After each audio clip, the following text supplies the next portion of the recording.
આજે આપણે તે શ્લોક જોઈશું જે આપણને શુભ અને અશુભ પરિસ્થિતિઓમાં અવિચલિત રહેવાની કળા શીખવે છે. નમસ્કાર મિત્રો, ડિજિટલ કી માઇનસ શ્રીમદ ભગવદ્ ગીતા શ્રેણીમાં આપનું સ્વાગત છે. ગઈકાલે આપણે બીજા અધ્યાયના 56મા શ્લોકમાં જોયું કે જેનું મન દુઃખમાં ઉદ્વેગ પામતું નથી અને સુખની લાલસા રાખતું નથી, તેમજ જેના રાગ, ભય અને ક્રોધ નષ્ટ થયા છે તે જ સ્થિતપ્રજ્ઞ છે. આજે આપણે જોઈશું અધ્યાય 2, શ્લોક 57, જેમાં ભગવાન શ્રીકૃષ્ણ સમજાવે છે કે સાચો જ્ઞાની શુભ કે અશુભ પરિણામો પ્રત્યે કેવો અભિગમ રાખે છે. 1. સંપૂર્ણ સંસ્કૃત શ્લોક. યહ સર્વત્રાનભિસ્નેહસ્તત્તત્ પ્રાપ્ય શુભાશુભમ નાભિનંદતી ન દ્વેષ્ટિ તસ્ય પ્રજ્ઞા પ્રતિષ્ઠિતા 57. 2. સરળ ગુજરાતી અર્થ. શ્રી ભગવાન બોલ્યા, જે મનુષ્ય બધી જ પરિસ્થિતિઓમાં સ્નેહરહિત, આસક્તિ વગરનો છે અને જે તે શુભ કે અશુભ ફળને પામીને હરખાતો નથી કે તેના પ્રત્યે દ્વેષ કરતો નથી, તેની બુદ્ધિ સ્થિર છે, પ્રતિષ્ઠિત છે. 3 અને 4 પ્રશ્નો અને તેના ઉત્તરો. 1. કોની બુદ્ધિ સ્થિર ગણાય? જવાબ: યહ સર્વત્ર અનભિસ્નેહ, જે સર્વત્ર આસક્તિરહિત છે તેની. 2. શુભ પરિસ્થિતિમાં સ્થિતપ્રજ્ઞ શું નથી કરતો? જવાબ: નાભિનંદતી, અતિશય આનંદમાં આવીને છકી જતો નથી. 3. અશુભ પરિસ્થિતિમાં તે કેવો ભાવ રાખે છે? જવાબ: ન દ્વેષ્ટિ, તે પરિસ્થિતિ પ્રત્યે ધિક્કાર કે દ્વેષ કરતો નથી. 4. પ્રતિષ્ઠિતા એટલે શું? જવાબ: સારી રીતે સ્થિર થયેલી અથવા દ્રઢ થયેલી. 5. અનભિસ્નેહનો અર્થ શું થાય? જવાબ: મોહ કે આસક્તિ વગરનો. 6. તત્તત શબ્દ શું સૂચવે છે? જવાબ: ગમે તે પ્રકારની પરિસ્થિતિ જે સામે આવે છે તે. 7. શું જ્ઞાની માણસ લાગણીહીન હોય છે?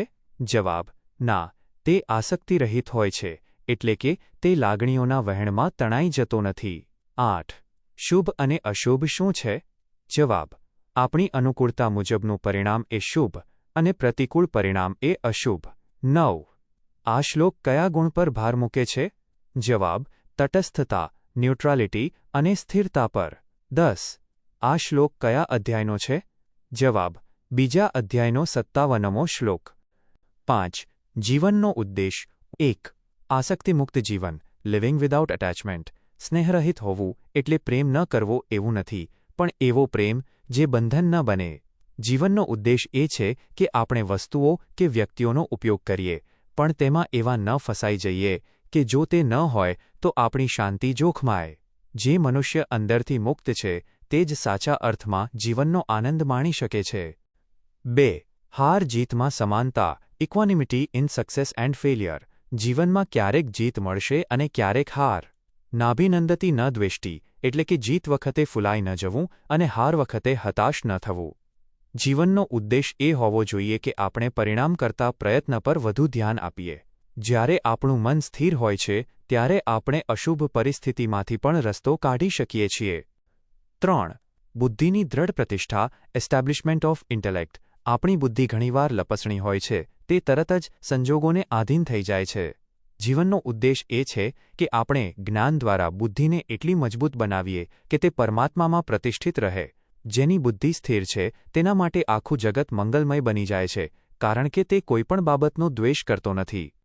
નિષ્કર્ષ ટૂંકમાં. 1. શુભ કે અશુભ ગમે તેવા સંજોગોમાં મનની શાંતિ જાળવી રાખવી એ જ જ્ઞાનીનું લક્ષણ છે.